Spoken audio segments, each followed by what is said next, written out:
네, 반갑습니다. 우리가 지난주 같은 경우 7장을 통해서 바울이 근심하고 정말 바울이 많이 심각하게 걱정을 했는데 오늘 디도를 만남으로 해서 위로의 위로가 되었죠. 디도를 만난 것 자체가 위로가 됐는데 또 디도가 가져온 소식, 정말 고린도 교회가 바울이 전했던 그 편지를 받고 자기들이 변화되고 바뀌는 그런 모습을 디도에게 또 전해지고 또 그 소식을 바울이 들어서 정말 위로의 위로, 그렇게 정말 위안을 삼을 수 있는 바울이 되었습니다. 그러면서 이제는 바울이 이렇게 말했죠.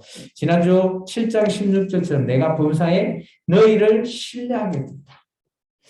이전에 고린도 교회는 많은 문제의 교회였지만 이제 디도로 하여금 그 교회가 어느 정도 정착이 되고 그 내부 문제가 해결됨으로 해서 바울의 신뢰를 받게 되고 바울도 신뢰하면서 이 모든 상황을 기뻐한다라는 말로 지난주 말씀을 마무리했습니다.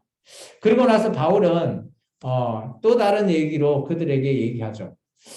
우리가 지금 오늘 8장 1절에 보면 마게도냐 지역과 지금 고린도 교회는 아가야 지역이 있습니다. 두 지역이 저쪽에 드로아를 건너서 빌립보 지역을 통틀어서 데살로니가, 이쪽을 마게도냐 지역, 그리고 그쪽 교회라고 얘기하고요. 그리고 고린도 교회나 갱그리아 교회 이쪽을 아가야 지역으로 나눠져서 그 사이에 산맥이 있어서 그렇게 나눠서 불려지죠. 우리가 좀 전에 읽었던 1장과 5절은 마게도냐 지역, 이게 뭐 대표 교회는 빌립보라든지 아니면 데살로니가 교회, 이런 교회에서 행했다는 것을 바울이 먼저 아가야 지역에 오늘 편지를 보내면서 이렇게 얘기하고 있죠. 8장 1절에 보시면 그 마게도냐 교회들이 주신 은혜가 오늘 너에게 알려주겠다. 이 은혜가 뭐냐? 보니까 2절에 이렇게 나옵니다. 풍성한 연보라는 거죠. 그들이 예루살렘을 돕는 일에 풍성하게 은혜를 넘치게끔 연보를 준비했다는 거예요. 근데 이 사람들이 돈이 있어서 그러냐? 아니라는 거죠. 2장의 2절을 착세해 보시면 그들은 극심한 가난 속에서도 연보를 넘치도록 할 수 있었다는 거죠. 그게 은혜라고 얘기하는 겁니다. 그리고 그들이 3절에 보시면 어떤 바울이 어떻게 얘기하는가 하면 내가 증언한다. 마게도냐 지역 교회를. 그러면서 그들은 힘대로 할 뿐만 아니라 힘이 지나도록 자원했다. 그럼 왜 이렇게 바울이 아가야에 있는 고린도 교회, 아가야 지역의 교회에게 이런 얘기를 할까요? 마찬가지로 당신들도 조금 마게도나 교회처럼 좀 열심히 예루살렘 교회를 돕는 취지에 열심히 좀 적극적으로 나서달라라는 취지가 있는 거예요. 바울이 은근하게 이 마게도나에 있는 지역의 교회와 아가야 지역에 있는 교회를 경쟁심을 유발시키면서 이런 말로 통해서 이 마게도나 지역에 정말 아무것도 없는데도 이렇게 풍성하게 했는데 너희는 어떻게 할래? 이런 표현과 같이 들리는 거죠. 그러면서 이렇게 얘기합니다. 그들 마게도나 교회는 은혜와 성도 섬기는 일을 참여하는 거로 우리에게 간절히 구하고, 그리고요 5절에 보시면 우리가 바라는 것뿐만 아니라 그들이 자신들이 먼저 드렸대요. 그리고 우리에게 줬대요. 뭐가요? 연보를 줬다라는 거죠. 그래서 바울이 아가야 지역 교회, 특히 고린도 교회에게 하고자 하는 말은 당신들도 열심히 연보를 좀 해달라라는 부탁을 합니다. 나중에 9장에 가보면 내가 그곳에 너희 쪽에 가기 전에 이 연보를 미리 좀 준비해달라. 이게 우리 8장 하반절에 보면 그러면 내가 가서 그 연보를 가지고 예루살렘을 가서 교회를 돕는 일에 적극적으로 내가 할 수 있게끔 미리 좀 준비해달라라는 취재하에서 미리 운을 떼는 거죠. 그러면서 이제 6절부터 15절까지가 이제 아가야 교회에게 이제 말을 합니다. 처음은 마게도나 교회를 은근하게 이렇게 열심히 했다라고 경쟁심을 유발하고 난 이후에 이제 아가야에 있는 고린도 교회뿐만 아니라 다른 교회들에게도 이렇게 해달라라고 부탁을 하죠. 그게 6절부터 15절까지입니다. 같이 한번 읽어볼까요? 그러므로 우리가 디도를 권하여 그가 이미 너희 가운데서 시작하였은즉 이 은혜를 그대로 성취하게 하라 하였노라. 오직 너희는 믿음과 말과 지식과 모든 간절함과 우리를 사랑하는 이 모든 일에 풍성한 것 같이 이 은혜에도 풍성하게 할지니라. 이게 은혜가 연보라고 생각하시면 돼요. 풍성하게 해달라는 거죠. 8절입니다. 내가 명령으로 하는 말이 아니요 오직 다른 이들의 간절함을 가지고 너희의 사랑의 진실함을 증명하고자 함이로다.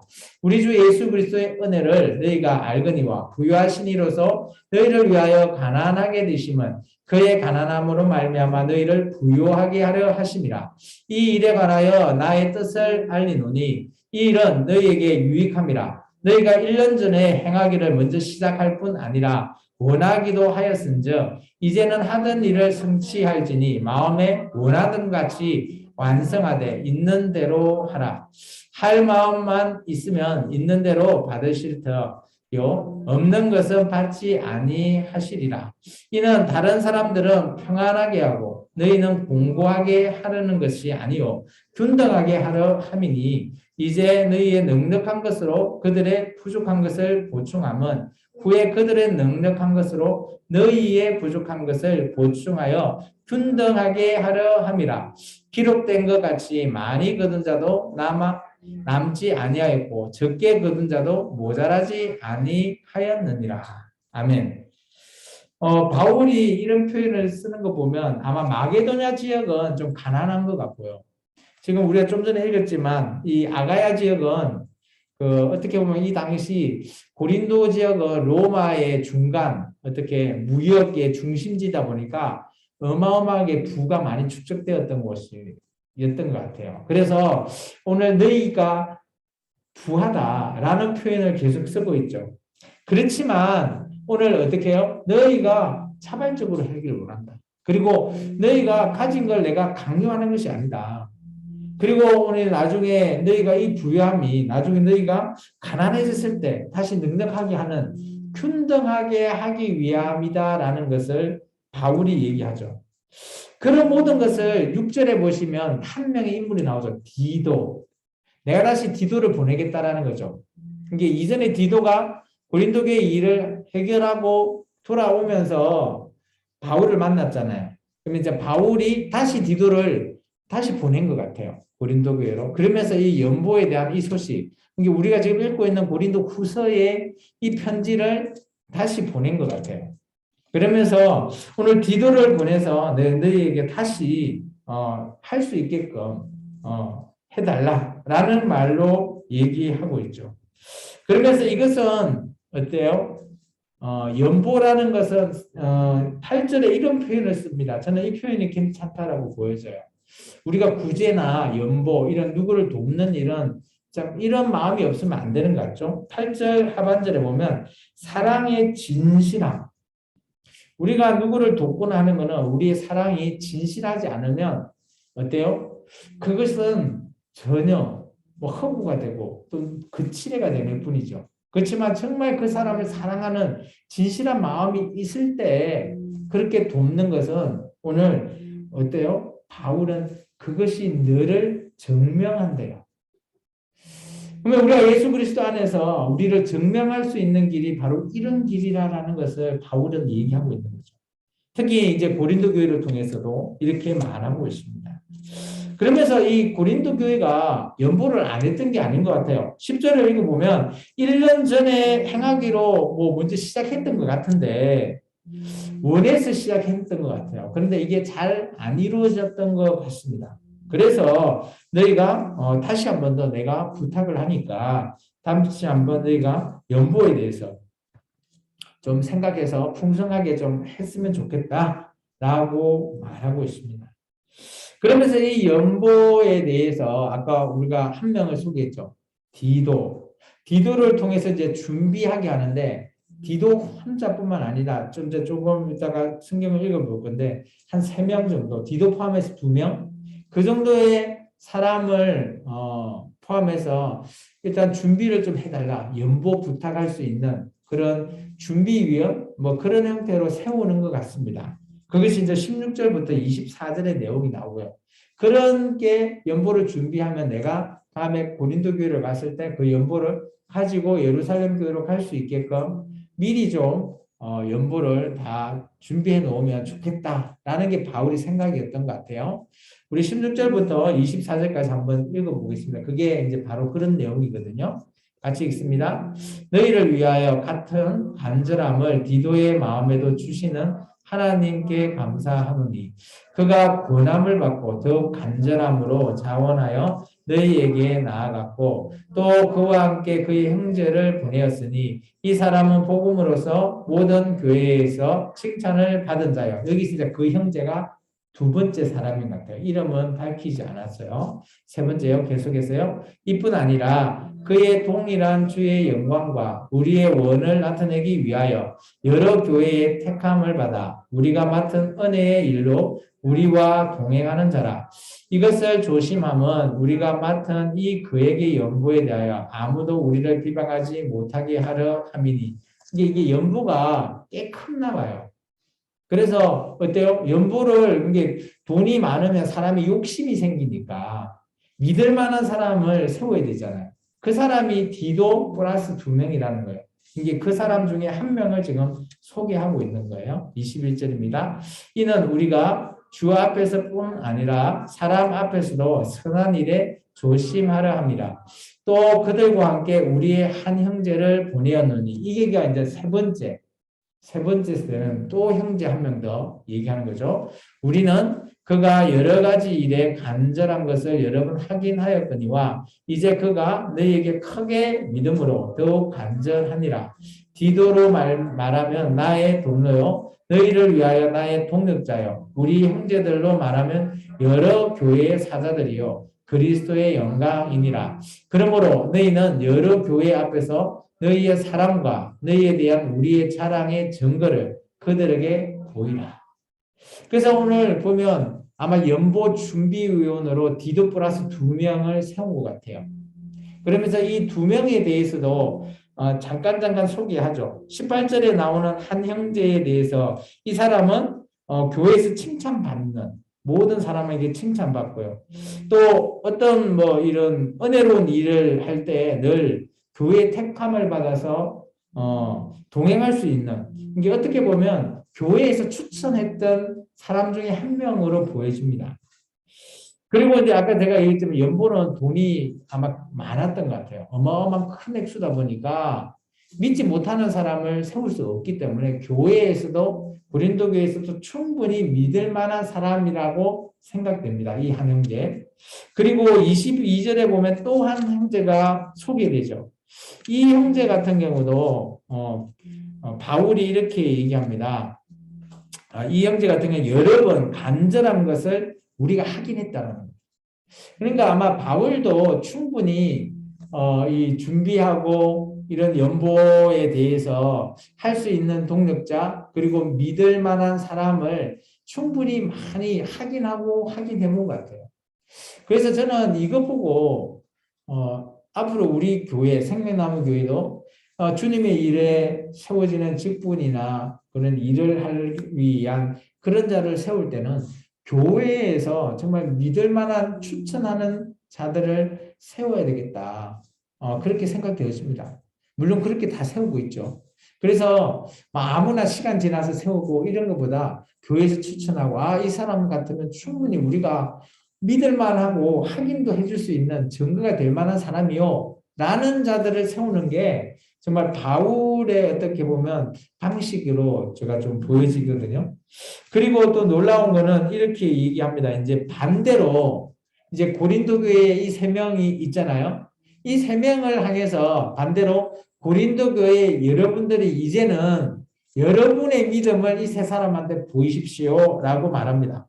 24절에 이렇게 이야기하죠. 너희는 고린도 교회는 여러 교회 앞에서 아마 이 여러 교회는 이 아가야 지역 전체 여러 교회를 가리키는 것 같습니다. 너희의 사랑과 그리고 너희에 대한 우리의 자랑의 증거. 이 자랑의 증거가 뭐예요? 연보하는 거죠. 그것을 그들이 좀 전에 얘기했던 디도 플러스 두 명 책임자들에게 보이라. 뭘 보이라는 거예요? 사랑과 그죠? 너희의 자랑의 증거를 보여라는 거죠. 그러면 어떻게 해라는 거죠? 연보를 하라는 거죠. 이게 진짜 어떻게 보면 세상 사람들 앞에서 이런 얘기를 하면 뭐라 그럴까요? 바울을 사기꾼이라 하지 않을까요? 어찌 보면 딱 사기꾼 같은 스타일 그렇게 좀 보이는 그러죠. 부흥사는 우리 이제 이게 세상에 있는 사람의 뭐 이런 걸로 봤을 때 제가 그런 표현을 한 거고요. 어쨌든 간에 바울 입장에서는 강력하게 좀 요청을 하는 것 같아요. 왜 그럴까요? 그것은 현재 이때 바울의 3차 전도 여행 때 예루살렘 교회가 너무 어려운 거예요. 이게 실제 보면 우리가 늘 사도행전 한 2장이나 3장, 4장, 5장 이게 초기 때는 예루살렘 교회가 막 어마어마하게 번성하고 많이 했잖아요. 그런데 박해 이후에 계속해서 이 사람들이 다 디아스포라로 다 떠나버리고 진짜 예루살렘에 남아있는 성도들은 너무 힘든 거죠. 왜냐하면 기존에 있던 자기 재산들 다 팔아가지고 교회에 바쳤으니까 이제 없을 거 아니에요. 그럼 누군가는 도와줘야 되는데 그 누군가가 바울이라는 거죠. 그래서 바울이 개척한 교회에게 이런 예루살렘을 도웁시다. 아마 설교 중에 외쳤을 거라고 저는 보여져요. 우리가 정말 하나님의 증거라면 당연히 예루살렘 교회를 도와야 되지 않겠습니까? 라고 아마 설교했을 거예요. 그래서 사람들이 감동이 있어서 이 고린도 교회도 아까 얘기했잖아요. 1년 전부터 하고자 하는 자원하는 마음이 생겼다고. 그건 아마 바울의 그런 가르침으로 이들도 나도 동참하고 싶습니다라고 했지만 여건이 안 된 거죠. 그것을 이제 디도를 통해서 다시 한 번 더 조성하자라는 의미에서 얘기하는 거예요. 그런데 이제 안타깝게도 우리가 역사 속에서 예루살렘 교회는 그렇게 오래 가지 못합니다. 그리고 우리가 성경 속에 나오는 초대 교회들은 어때요? 지금까지 남아있는 교회가 있을까요? 전혀 없습니다. 그만큼 핍박과 박해 속에서 교회는 사라져요. 그죠? 우리가 건물이라고 생각하는 그런 교회는 사라지지만 중요한 저와 여러분의 한 명 한 명이 교회잖아요. 이런 교회가 살아남는 거죠. 그런 말미암아 기독교가 나중에 로마의 공인이 되고 지금 저와 여러분이 예수 그리스도를 믿을 수 있는 정말 자유롭게 우리가 선택할 수 있는 종교가 된 거죠. 그러니까 그런 초기에 이런 어려움이나 이런 부분에 있어서 바울이 지금 그죠? 고린도 그리고 이런 아가야 지역에 연보를 부탁하는 이유가 있는 거예요. 바울이 자기의 이득을 위해서 했다라면 사기꾼이겠죠. 그런데 아니라는 거예요. 자기의 이익이 아니라 예루살렘에 정말 힘들고 못 먹는 성도들을 위해서 우리 같이 뭐 동참합시다. 라는 의미에서 설교를 하니까 어떻게 보면 좀 강력하게 주장할 적에 이렇게 좀 보여요. 그렇지만 이것은 충분히 공감할 수 있는 그런 문제다라고 저는 보여집니다.